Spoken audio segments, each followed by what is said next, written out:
The protagonist is lurking, listening to the conversation between the man and the girl named Yu Qing. The guy asks if she will be free on the weekend, but she says she has a date scheduled for that day. Then, the man notices the protagonist and calls him shameless, saying he knows that he makes women carry his things. He mentions that you went to work groaning in back pain and tells the protagonist to carry his own things. However, the girl says that it's fine and that there is nothing wrong with her body. The protagonist, in thought, suspects that it was she who said that. She then explains to the guy that she just can't carry heavy things and that she hurt herself carrying some.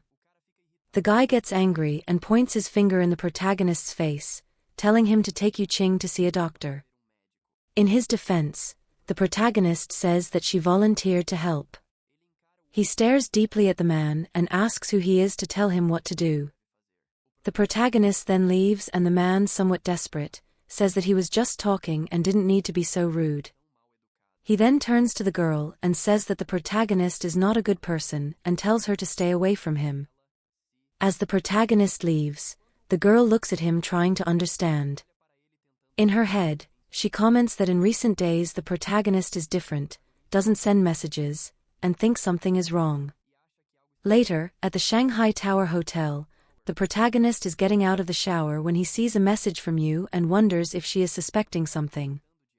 He reads her message, where Yu says that lately he has been acting strange and asks if something happened. The protagonist continues reading the messages. Yu, in text, says that he is not talking to her much and that she felt lonely.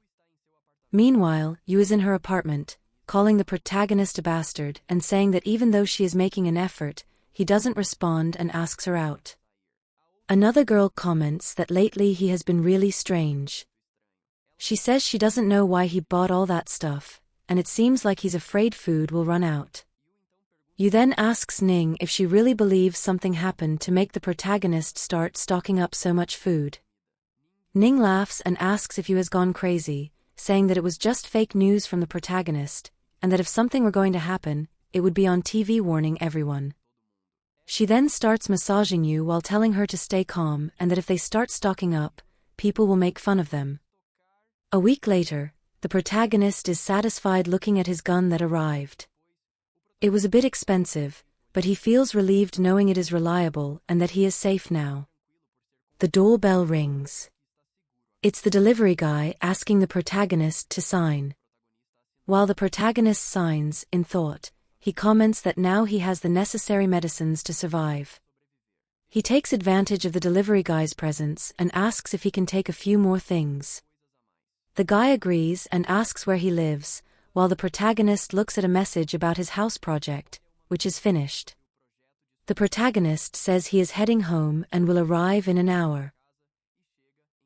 At his home, the protagonist, in thought, comments that the security company is truly worthy of being the best, considering the speed and quality of their service. The man explains that he set up everything as requested and starts detailing how things work and what was installed. He adds that the windows are bulletproof and explosion-proof, more resistant than the metal protection around the house. Additionally, they ensured security with a total of 300 cameras throughout the building, allowing him to monitor every floor from all angles.